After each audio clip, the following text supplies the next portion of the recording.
Good evening, YouTube. This is Chuck, and it's Sunday, August 18th, 2024, about 6 o'clock in the evening, and I'm back here on the van project, and this second take on this, I tried shooting this a couple days ago, and I wasn't happy with how it came out, but this will be part 3 on my van modifications, and probably the last part that I'll shoot for a while.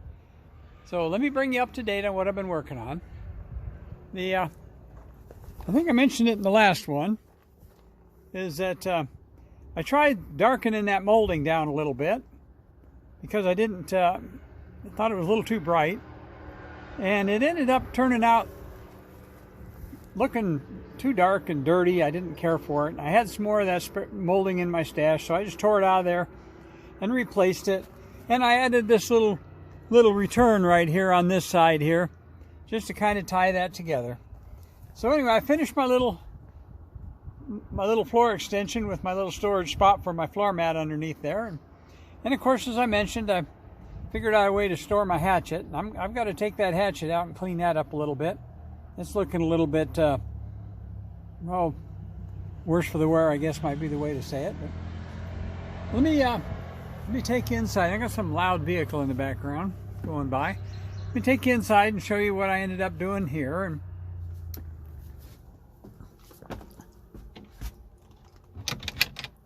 now I showed you the insert I put in here to give myself a little more counter space, and what I did there, what I added was this little handle here, and that just makes it a lot easier to pick it up and move it. Now I have a little storage space underneath there yet, so I can carry flat items in there. Now before I had one of those regular little silverware organizers in there, but it won't fit anymore, so I had to figure out something else to do with my silverware.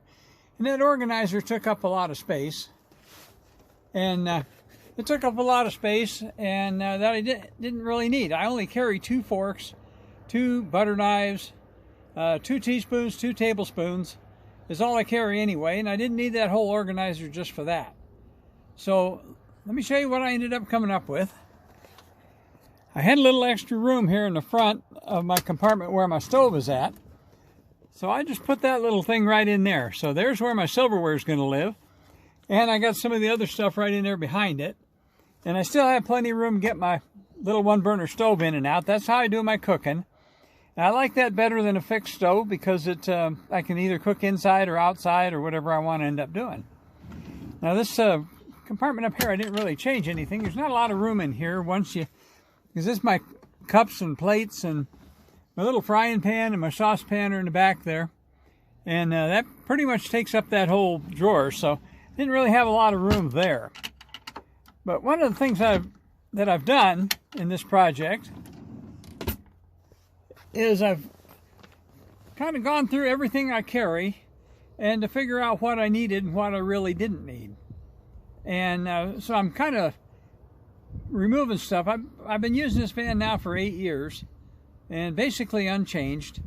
And so I'm learning what works and what doesn't, and what I don't use. And so I'm kind of shedding some stuff, so I'm not carrying as much stuff with me anymore. But I think the little modifications that I made are going to help out a lot in the livability. It hasn't really been a huge thing, but it's I just come out here and I sit and try to figure out what works and what doesn't. The next project on this list, of course, is going to be the paint job. So let me come outside here and let's talk about that.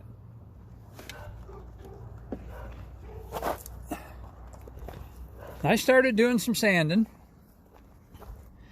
and you can see up here how bad that clear coat's gotten. And if you look right here, this is real rough in here. And so I tried several different methods to try to remove that. And the thing I found that worked the best, and I've done it, you can see where I've done it here.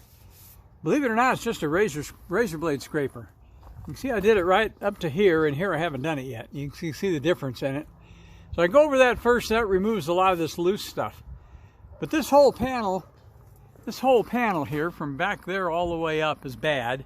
But it's also gotten to the point where it's down here too. And you can see it right along in here. And all that's going to have to be sanded off. I started in here a little bit. You can see where I've been working on it a little. All the way back around here to this corner where I fix this corner, and I sanded clear through the paint there because it was bad. And then up here you can see also, right in there, you can see where it's looking bad as well. So all that's going to have to come off, and all that's going to have to get roughed up. I tried several different methods. I tried one of those scuff pads like they use in body shops, and that didn't seem to be aggressive enough. And so I've used kind of a combination of a couple of different things in order to get as far as I've gotten. To remove that scaly stuff on the big flat panels, the razor blade works pretty well. And if you don't want to push it too hard because you don't want to gouge into the paint. But that seems to work out okay. And then the sandpaper, I was using about 180 grit is what I had. I tried some of that. I tried some finer stuff, and it doesn't quite work as well. But I'll have to use that to finish it before I actually put any paint on it. So that kind of brings you up to date on where I'm at. I haven't really done a whole lot. Worked on it off and on. But getting ready. Next week we're going out on a trip again, so I got to get her back where I can start using it again. There's not really a whole lot I have to do. You see, with that counter extension, that drawer pulled out like that, that works out real well, and it's high enough above the dog bed, so it's not going to bother the dog at all. Another thing I did is this molding right here. Some of the screws are pulled out of that, so I took it all off and took the old carpenter's trick of wooden matches and glue and stuck it down the hole to tighten it up a little bit, and got that back on there and got it tightened up a bit. But just a bunch of little stuff. So let me make this one a short one, and I'll wrap it up by just telling you, like I always do, take care of each other and love each other. And I'll be back again with you pretty quick with another one on another subject. I've got 2 or 3 in the hopper, and just been having a hard time lately. It seems like keeping my thoughts together to be able to talk to the camera. So until I talk to you again here, be pretty quick. I'll just tell you, peace out.